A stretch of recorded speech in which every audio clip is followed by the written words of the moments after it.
जेठानी बनाए देवरानी परोसे। रोशनी बहू, जरा 2 कप चाय तो बना देना और साथ में बिस्कुट भी ले आना। खाली पेट चाय पीना सेहत के लिए नुकसानदायक होता है ना। जी माँ जी, बस अभी लाई। ये कहकर शकुंतला देवी की बड़ी बहू रोशनी चाय बनाने किचन में चली जाती है और गैस पर चाय चढ़ाने रख देती है, जिसमें वो इलायची, अदरक, सौंफ डालकर बढ़िया सी चाय बनाकर तैयार कर लेती है। फिर ट्रे में रखकर चाय कप में डालती है, जिससे थोड़ी सी चाय ट्रे में भी गिर जाती है और वो उसी ट्रे में बिस्किट भी रख देती है, जिससे सभी बिस्किट गीले हो जाते हैं। ओफो बहू, ये क्या है? अब ये बिस्किट कैसे खाऊंगी? सारे तो तूने इसमें मिक्स कर दिए। माँ जी, क्या फर्क पड़ता है, वैसे भी आपने चाय में डुबोकर खाने ही थे। आप तो शुक्र मनाओ कि आपकी आधी मेहनत कम हो गई। ये अपने आप ही इसके साथ मिक्स हो गए हैं।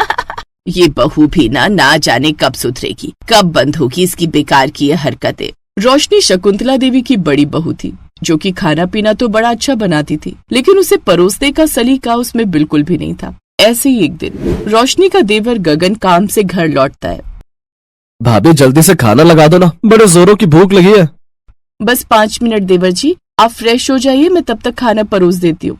लो, आपके भैया भी आ गए। आप दोनों जल्दी से फ्रेश होकर डाइनिंग टेबल पर आ जाइए। कुछ देर बाद सभी डाइनिंग टेबल पर आ जाते हैं और रोशनी उनके सामने खाना परोसती है। ऐसा खाना जिसे देखते ही उन सबका मुंह टेढ़ा हो जाता है। सबसे पहले तरी वाली सब्जी परोसी हुई थी, वो भी थाली के बीचों बीच, और फिर रोटी को सब्जी के ऊपर रखा हुआ था। फिर उसके ऊपर अचार और सलाद। तरी वाली सब्जी में रोटी बुरी तरह भीग चुकी थी। ये देखकर सास बोली, बहू, ये कैसा गोबर जैसा खाना परोसा है? इसे देखते ही आधी भूख तो ऐसे ही मर गई। माँ जी, अब आपने ऐसे भी तो रोटी को सब्जी और अचार के साथ ही खाना था, तो ऐसे ही खाओ या वैसे, क्या ही फर्क पड़ता है? आखिरकार पेट में जाकर तो सब मिक्स हो ही जाना है। बहू, तू खाना तो अच्छा बनाती है, लेकिन परोसते वक्त ना उसका गुड़ गोबर कर देती है। और क्या बहू, खाने को जितने सलीके से सजाया जाए उस खाने में उतना ही मजा आता है। माँ जी, मुझे तो ऐसे ही परोसना आता है। अब खा लीजिए, नहीं तो ऐसा ना हो रोटी ये सारी तरी सोख ले, फिर आपको सब्जी भी ना मिले।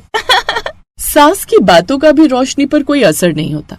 ऐसे ही समय बीतता है और एक रोज रोशनी के देवर के लिए अलीशा का रिश्ता आता है।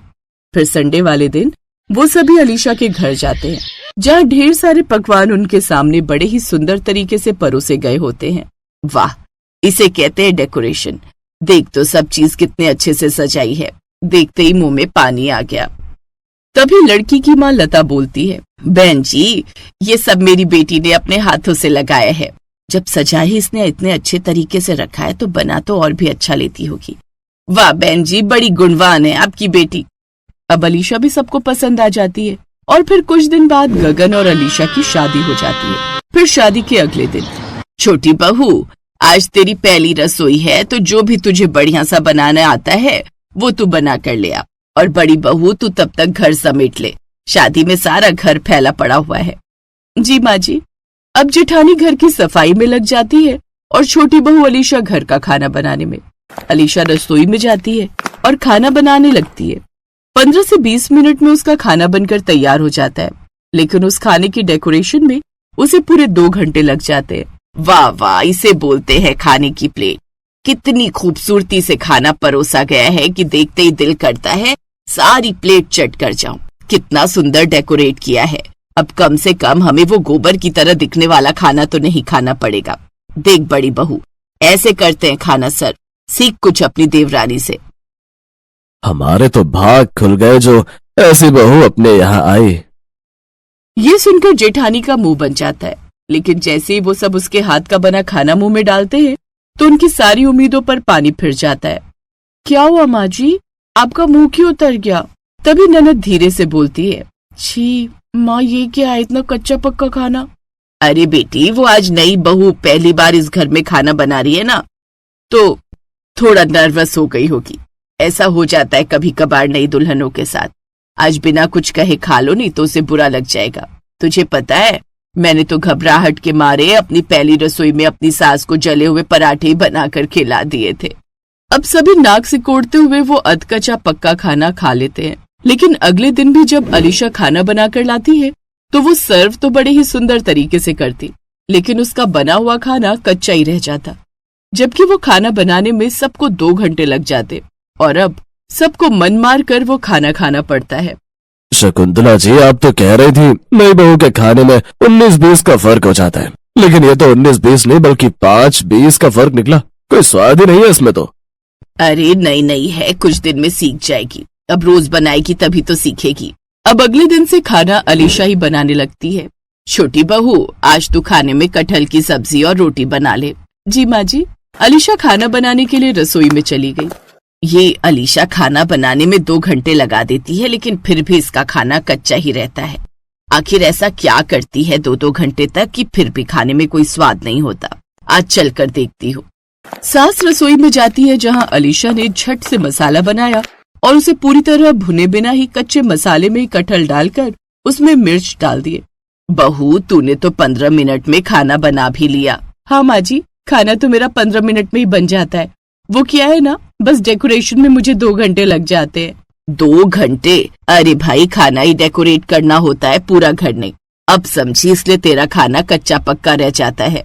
माँ जी, आप मुझे डिस्टर्ब मत कीजिए और डेकोरेशन करने दीजिए। तभी रोशनी आकर अपनी सास से धीरे से कहती है, और खाइए माँ जी अपनी छोटी बहू के हाथ का बना खाना। आप ही तो कह रही थी कि देखते ही दिल करता है पूरी प्लेट खा जाओ। तभी जेठानी के बेटे अर्जुन के स्कूल से फोन आता है, जिसे सुनते ही वो सब जल्दी से अस्पताल भागते हैं। अर्जुन के पेट में स्कूल में काफी तेज दर्द उठता है, जिस कारण उसे अस्पताल ले जाया जाता है। देखिए, इस बच्चे को देखकर तो लगता है इसने कई दिनों से ठीक से खाना नहीं खाया, और जो थोड़ा खाया भी है वो इसने आधा कच्चा पक्का खाना खाया है, जिससे इनके पेट में इन्फेक्शन बन गया। देखिए, खाना हमेशा पूरा पका हुआ ही खाना चाहिए, नहीं तो ये हमारी सेहत को नुकसान पहुंचा सकता है। लेकिन अलीशा तो रोज उसको टिफिन बना कर देती है स्कूल के लिए, फिर ये भूखा कैसे रह गया? यस मैडम, लेकिन मुझे आज ही रोहन ने बताया कि ये तो अपने टिफिन से 1-2 बाइट खाकर उसे डस्टबिन में फेंक देता है। क्या? इसका मतलब मेरा बच्चा भूखा ही रहता था? बड़ी बहू, तू जानती है ना छोटी बहू कैसा खाना बनाती है, तो अर्जुन का टिफिन तो तुझे खुद बना कर देना चाहिए था। तुझे इस बात का ध्यान रखना चाहिए था ना। और छोटी बहू, तू कल को तेरा बच्चा होगा तो क्या तू उसे भी ऐसे ही कच्चा खाना खिलाएगी? हम सब तो चुपचाप तेरे हाथ का कच्चा खाना बिना कुछ कहे खाते रहे, इस उम्मीद में कि आज नहीं तो कल तू खाना बनाना सीख जाएगी। लेकिन अब सवाल बच्चे की सेहत का है, इसलिए अब से खाना जेठानी बनाए और देवरानी परोसे। यही हम सबके लिए ठीक रहेगा। ना तो कच्चा खाना खाने को मिलेगा और ना ही गोबर जैसा परोसा हुआ। उस दिन के बाद जेठानी स्वादिष्ट स्वादिष्ट खाना बनाती और देवरानी उसे अच्छे से डेकोरेट करके सबको परोसती। लेकिन अब 2 घंटे की जगह ये काम वो 10 मिनट में करना सीख गई। इस तरह से अब सब परिवार वालों को स्वादिष्ट खाने के साथ साथ अच्छी तरह परोसा हुआ खाना भी मिलता।